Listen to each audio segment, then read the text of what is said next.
جی تو بات ہو رہی تھی زکوٰۃ الفطر کس صورت میں ادا کی جائے گی، یعنی کن چیزوں کے ذریعے ادا کی جائے گی۔ ابھی عبداللہ ابن عمر رضی اللہ تعالیٰ عنہما کی جو حدیث بیان کی گئی ہے اس میں انہوں نے 2 چیزوں کا ذکر کیا کہ رسول اللہ علیہ الصلوۃ والسلام نے ہمیں یہ چیزیں ادا کرنے کا حکم دیا تھا، ان میں سے ایک کھجور اور دوسرا شعیر یعنی جو بارلے۔ اور ابو سعید الخدری رضی اللہ تعالیٰ عنہ کا کہنا ہے کہ کننا نخرج زکوٰۃ الفطر صاعًا من طعام، ہم توجہ سے سنیے گا،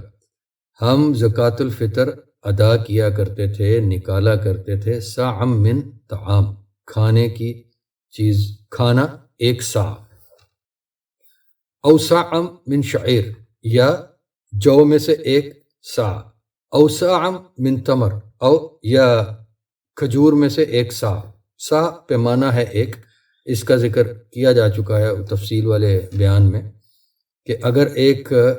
عام قد کاٹ کا مرد اپنے دونوں ہاتھوں کی مٹھی بھر کے ایسے کسی چیز کو اس پیالے میں، ہاتھوں کے پیالے میں اٹھائے تو یہ ایک صاع ہے تقریباً۔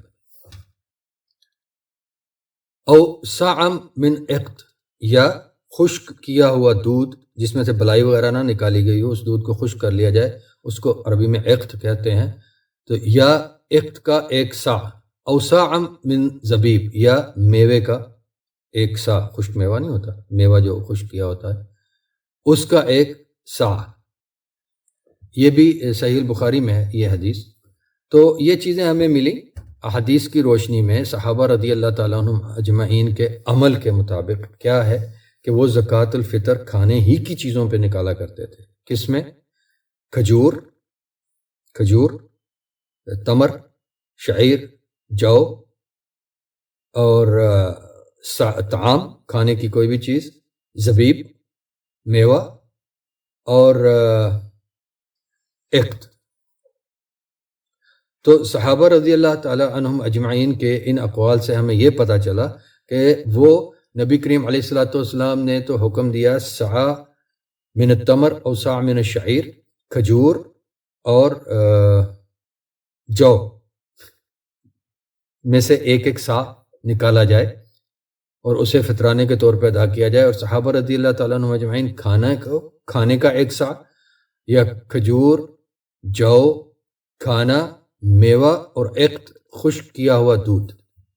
یعنی کھانے پینے کی چیزوں میں ہی زکوٰۃ الفطر ادا کیا کرتے تھے۔ تو افضل اور اولا یہی ہے، کسی بحث میں پڑے بغیر، لمبے چوڑے بحثیں شروع کیے بغیر، کہ ہم یہ مانیں کہ افضل اور اولا یہی ہے کہ ہم کھانے پینے کی چیزوں پر، انہی چیزوں میں سے یا جس معاشرے میں بھی جو چیز مقبول ہے، مرغوب ہے، اچھی پسندیدہ کی سمجھی جاتی ہے، اس میں وہ زکوٰۃ الفطر ادا کریں، غریبوں تک، مساکین تک پہنچائیں کہ عید والے دن وہ بھی اچھا کھائیں۔ مال نقد کی صورت میں ادا کیا جانا یہ افضل نہیں ہے، اولا نہیں ہے۔ ہاں اگر کسی جس کو دیے جانا ہے اس کو ضرورت مال کی زیادہ ہے، کھانے سے زیادہ کسی اور چیز کی حاجت ہے جو مال کے ذریعے پوری ہو سکتی ہے، تو اس کو مال دے دیا جائے، لیکن اس کو اپنی سستی، اپنی کوتاہی، اپنی تساہل کی وجہ سے اس چیز کو عادت نہ بنایا جائے کہ چلو یار ٹھیک ہے، چپ کر کے پیسے بھیج دو، پیسے پہنچا دو، پیسے پکڑا دو، کر لے گا جو کرنا ہوگا۔ اللہ کی راہ میں خرچ کرنا ہے تو اللہ اور اس کے رسول علیہ الصلوۃ والسلام کے بتائے ہوئے، پسند کیے ہوئے طریقے پہ خرچ کریں، انشاءاللہ مقبول ہونے کا یعنی قبول ہونے کا زیادہ امکان ہوگا۔ اللہ تبارک و تعالی ہمیں یہ توفیق عطا فرمائے کہ ہم ہر قسم کی ضد اور تعصب سے بچتے ہوئے اللہ اور اس کے رسول علیہ الصلوۃ والسلام کی تابع فرمانی کرنے والوں میں سے بن جائیں۔